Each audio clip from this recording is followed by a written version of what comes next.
Jessica. Jessica is a 25-year-old skincare influencer who lives alone in Arizona. She has struggled with eczema her whole life, but every treatment that she tries to use either worsens her irritation or leaves her skin with a heavy feeling. That's until she tried Aloe Ease. Aloe Ease is an all-natural, lightweight moisturizer that will leave your skin feeling refreshed. I'm Riley, and I'm in charge of our finances. I'm Haley, and I'm in charge of social media. And I'm Kennedy, and I'm in charge of the research. If you haven't already, feel free to try our product. Our product has travel-sized packaging that's made with all natural ingredients with a non-greasy formula that helps soothe the skin. Unlike our competitors that have a heavy, greasy formula that has harsh chemicals that gets put on your skin. Our retail price is $10.99, and our margin is 43%, which means our product is economically feasible with room for improvement. If we were to sell to every potential customer in the U.S., we would sell about 32 million units, which would bring our total revenue to $324 million. If we were to sell to every potential customer in Wisconsin, we would sell about 20,000 units, which would bring our total revenue to $207,000. In our 3-year summary, we can see an increase from year 1 to year 3 in our gross profit, net income, and operating profit. In year 1 to year 2, you can see a decrease in our operating profit and net income, and this is due to investments going back into our business. We post on TikTok, Instagram, and Facebook, and we also have an active website, and this is an example of our Instagram page. We have made 26 sales in 2026, which brings our gross revenue up to almost $300 and our net income to almost $200. Our goal is to make $1,000 in revenue by the end of 2026. With this grant money, we will save $600 for inventory, where we will expand our scent variety and expand into other skincare products. We will save $400 for marketing, where we will run ads on social media and pay others to promote our product. We will save $300 for our packaging and branding, where we will rent booths at craft fairs or farmers markets and even start our own online store. And then $200 will be put in our emergency savings. Thank you.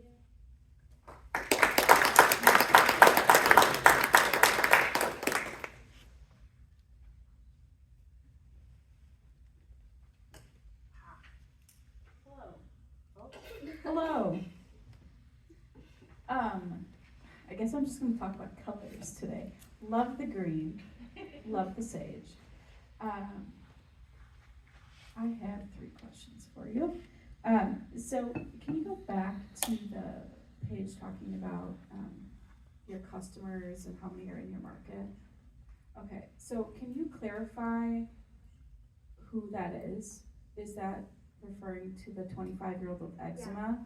So is that the amount of 25-year-olds? We do more, it's like a wider age variety. Okay. Obviously for skincare markets, there's a very wide variety. Mm-hmm. In our investors packet, I'm not sure if we have ages on there, but we do have what our customer persona specifies. Okay. Because I do know that eczema is inflammatory, in case any of you are wondering. I have a little on my ring finger here. So is aloe anti-inflammatory, or what are the components of aloe that help with eczema? Aloe is an all-natural thing. It's just a plant.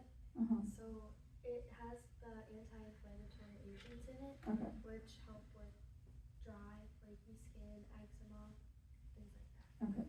So I should be investing in aloe, is what I'm hearing. Are you familiar with Labri? Have you heard of that brand before? Okay. So that is a Wisconsin-based MLM. Do you know what an MLM is? We'll look it up later. But that is a aloe-based company that sells products like this. I'm surprised you didn't come up on it in your research for competitors, because it's very saturated in the Wisconsin market. So I was a little disappointed to not see them called out as a competitor. But I also want to give feedback. I really enjoyed how you broke down how you would use your potential investment at the end. That's really helpful as a judge to see that you guys put mindful thought into that, so thank you. Let's see if anybody else has a question.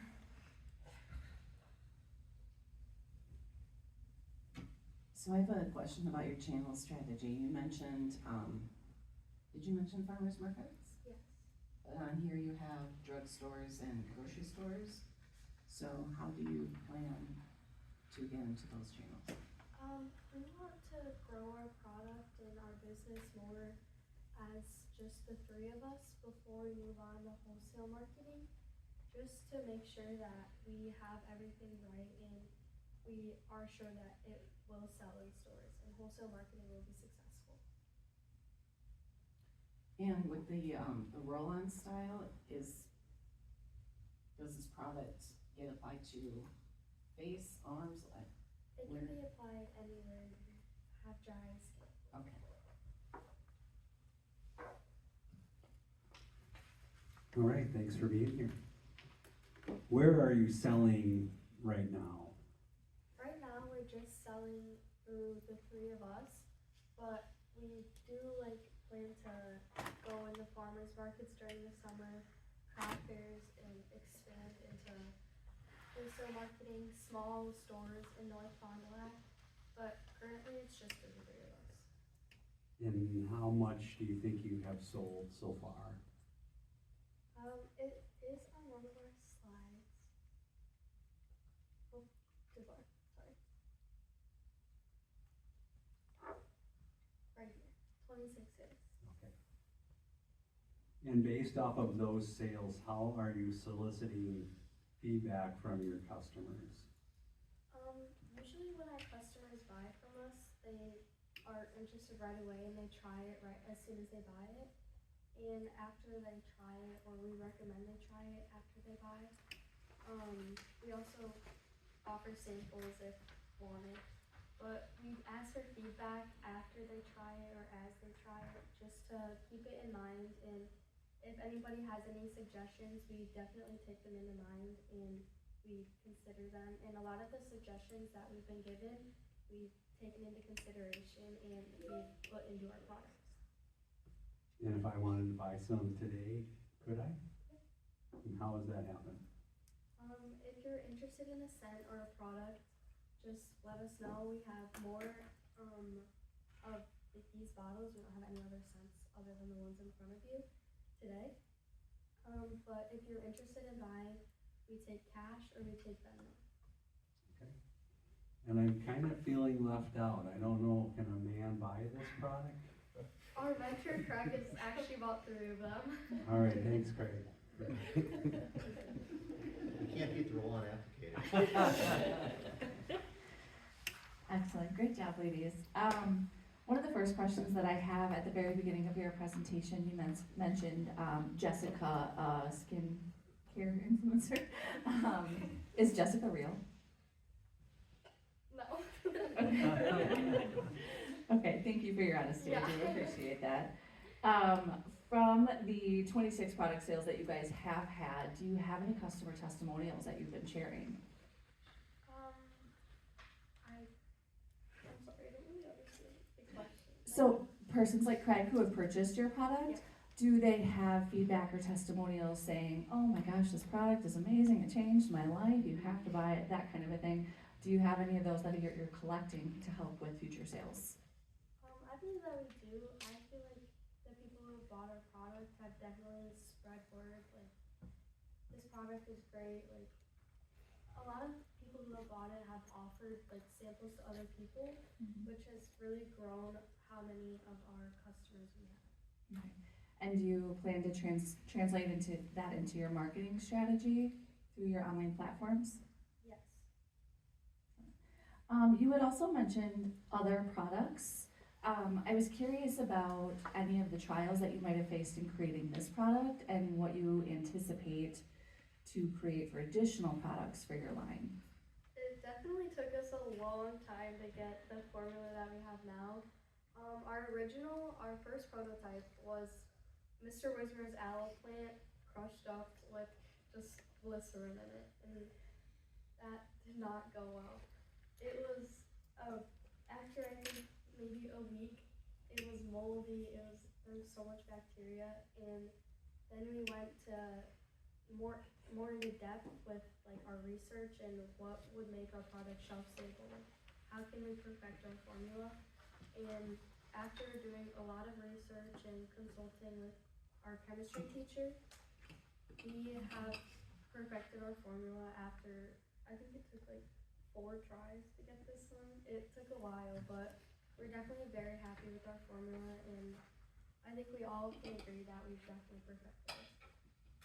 How do you figure out the shelf stability of this product? This shelf stability we figured out has, I think it's about like a year to 2 years of shelf stability. And that's just from the research that we've gotten with the products put into it. The other shelf stability from our previous prototypes were just trial and error, like wait it out and see how long it takes. And then I think my last question is, what do you use for the different scents? Essential oils. Essential oils. Thank you. Hello. A question for you two on the right here. Can you explain your roles within the company? I know it was touched on early on, but can you kind of expand what types of things you did throughout the project? So I was the one that was the research. I was the one that found the right formula to make this happen, so that it wasn't bacteria no more. So Cool. I like took all like the photos of our bottles and like posted it on like our social media apps. Okay, cool. The photos do look great. Yeah. I have more questions. Okay, so can you just clarify for me? Is aloe hydrating, drying, or healing? Which one is it? Healing. Healing. Okay. With the right additives. Hydrate. Okay. And you said there's glycerin. What does that do? Glycerin is just like, I don't know how to explain it. It's like if you feel just straight glycerin on your skin, it's super oily. It has like a similar thing to olive oil, Okay. but it's all natural and it's an organic product. Okay. Is that hydrating, drying, or healing? Hydrate. Okay. Okay, cool. Are there any other plants that can do what aloe does? Like, did you experiment with any other types of plants for this product? I think that our whole like experience trying to figure it out, we've always wanted to like use aloe. Okay. Our original idea before we pivoted was a non-sticky aloe, and we've just never really moved away from aloe. Okay. And if you were to earn money today, what would be your first purchase? I think our first purchase would definitely be ads, because we just need to get ourselves out there more. We are posting on social media frequently, Okay. but the amount of views we're getting isn't like enough to really, you know what I mean? Yeah, and I would recommend, if that was the case, if that's the first thing you did, kind of like dig into that inflammatory piece, because with people searching for eczema, itchy skin, whatever that is, they probably have other behavioral trends that have led to that inflammatory experience that you could dive into for your marketing. So take that into consideration too. I think that's all I have. Anybody else? Okay.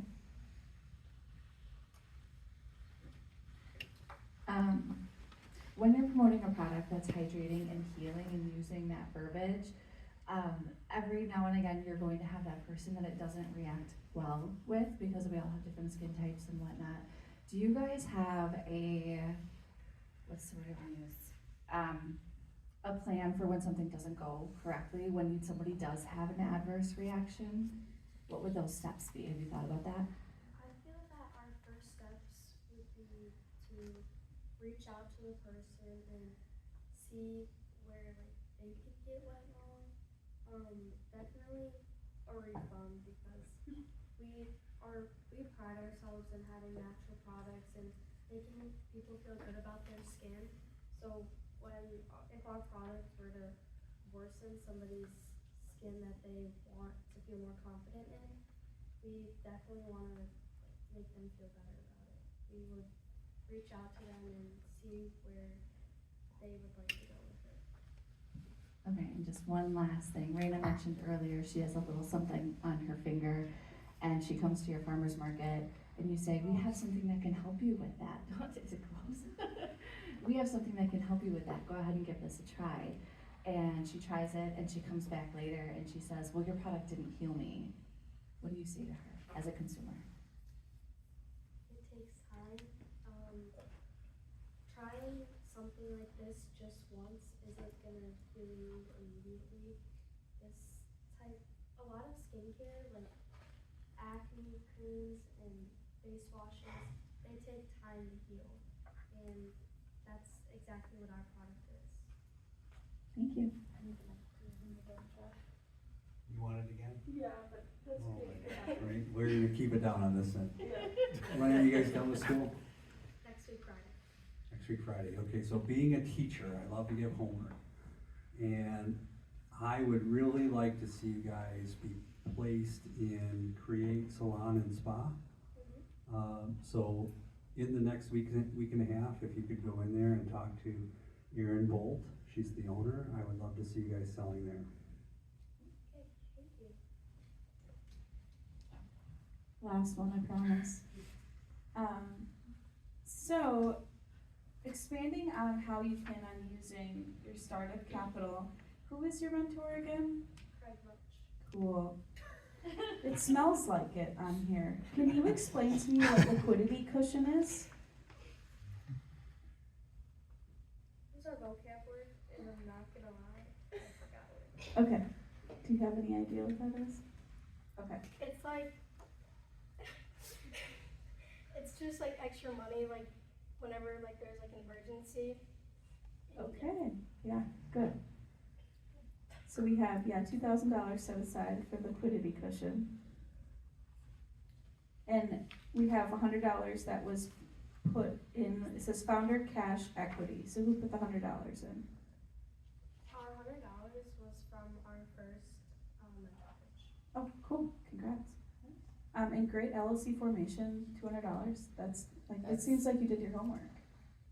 You can get it free as a student. And you can get it free as a student. I know. Get that way. So that will be into the cushion. Yeah. So, the question about your patent process. You mentioned that you had a chemistry teacher who helped you with the formulation and with your advisors. Does this definitely warrant, did you do some initial research on trademarks and patents? We did do our research with Mr. Lismer on the trademarks and patents, and we will go into that further into our experience. So your belief is that your formulation is going to be unique? Yes. Hello, one more, done. I know, I'm sorry. Last one, Raina. Okay. So it says in exchange for $20,000, you're willing to basically offer ownership into Aloe Ease. If you were to earn first place today, would you be offering any ownership stake in the company? No. No? Okay. Good, quick answer. I'm done.